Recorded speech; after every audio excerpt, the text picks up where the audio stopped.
Chapter 11. A Trip to the Inn. After leaving the Heidelberg shop, Helen Corning drove Nancy Drew home in her runabout. She declined an invitation to remain for dinner.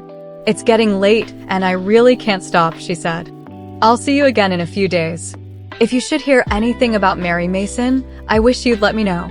"I certainly will, Nancy, but I imagine you can find her at Lilac Inn. She probably found work there." Helen said goodbye and with a wave of her hand drove away, leaving her chum standing at the curb. As Nancy Drew walked toward the house, she reviewed the events of the afternoon. The more she considered Mary Mason's peculiar actions, the more puzzled she became. Where had the girls secured money?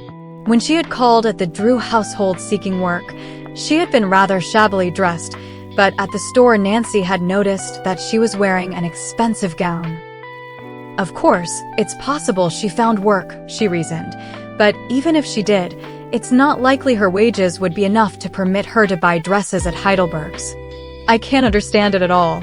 Probably I'm doing Mary Mason an injustice," she told herself, "but I feel I owe it to Emily to investigate every clue. I wish there were fewer, or that a few of them were clearer." Nancy paused on the veranda and glanced at her wristwatch. It was after 5 o'clock, and she could hear Mrs. Carter bustling about in the kitchen preparing dinner. "I'll have time to run out to Lilac Inn if I hurry," she decided.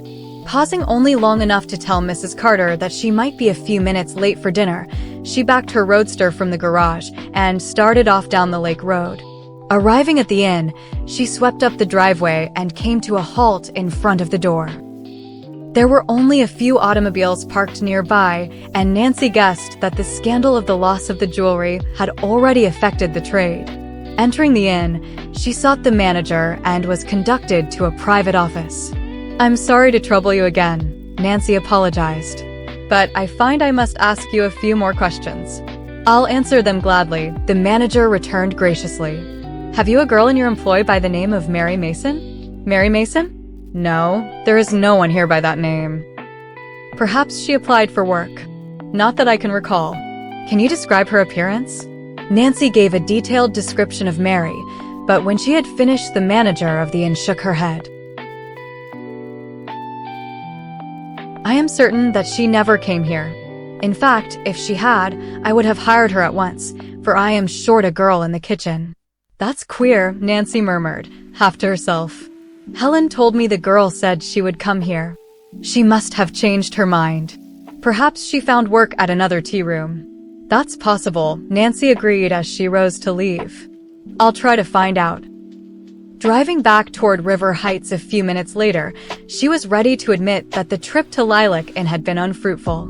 Apparently, she had been unjustly suspicious of Mary Mason, for if the girl had never been employed at the inn, it was ridiculous to attempt to connect her with the robbery.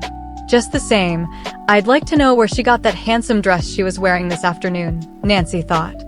"I think I'll try to find out where she is working." Upon reaching home, she found that she was just in time for dinner. Mrs. Carter had prepared an excellent meal, but Nancy was a trifle preoccupied as she ate. Carson Drew noticed how quiet she was and surmised the reason. "Not worrying about the Willoughby case, are you, Nancy?" he questioned. "I'm afraid I am," Nancy admitted reluctantly. "So far, I've not made any headway." "What seems to be the trouble?" "I can't get a real clue. I thought perhaps I had one this afternoon, but it didn't amount to that." Nancy snapped her fingers contemptuously. "Want me to take charge?" No, Nancy returned slowly. "I haven't given up yet. Mrs. Willoughby came to my office this afternoon. She's beginning to expect results." "I'm doing my best, Dad." "I know you are, Nancy. I'm not trying to rush you. Only I'm afraid things are coming to a crisis."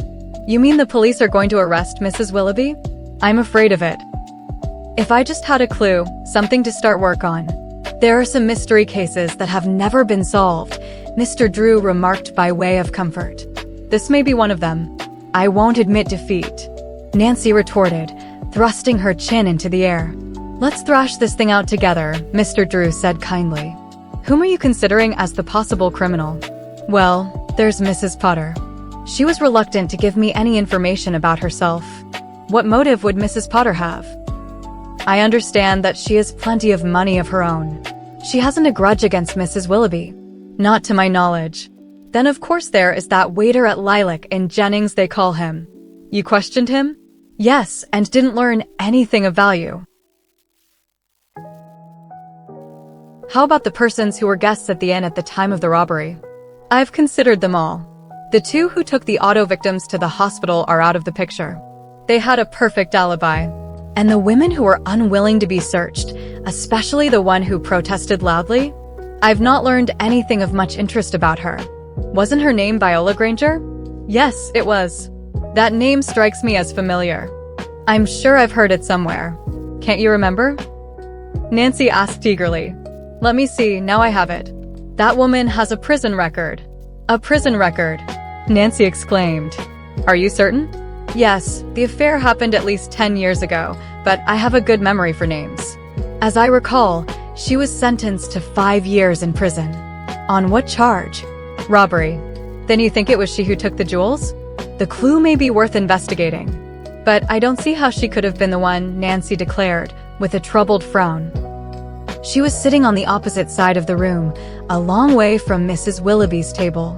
Several of the guests were willing to swear that she never stirred from her chair, even when the others rushed to the windows. That does seem to explode the theory, doesn't it? Well, take the tip for what it's worth. I'll see what I can find out about Viola Granger, Nancy promised. But I really don't see that she had the opportunity to take the jewels. Once a thief, always a thief, they say, Nancy. Then, without excitement, can you be sure that your witnesses knew what they were talking about? Perhaps not. After all, Nancy, the police may be right. Suspicion points more strongly to Mrs. Willoughby than to anyone else. She had motive, and she had the opportunity. Oh, Dad, don't say that. Poor Emily.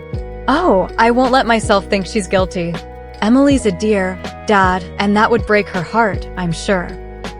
After a time, Nancy left the dinner table and went to her own room. She tried to write a letter, but found that she could not keep her mind off the Crandall robbery. Emily is depending upon me, she thought miserably. I'm beginning to think that I may fail her. Over and over she sifted the evidence, but found it impossible to arrive at a conclusion as to the person guilty of the robbery. At last, in sheer disgust, Nancy tumbled into bed.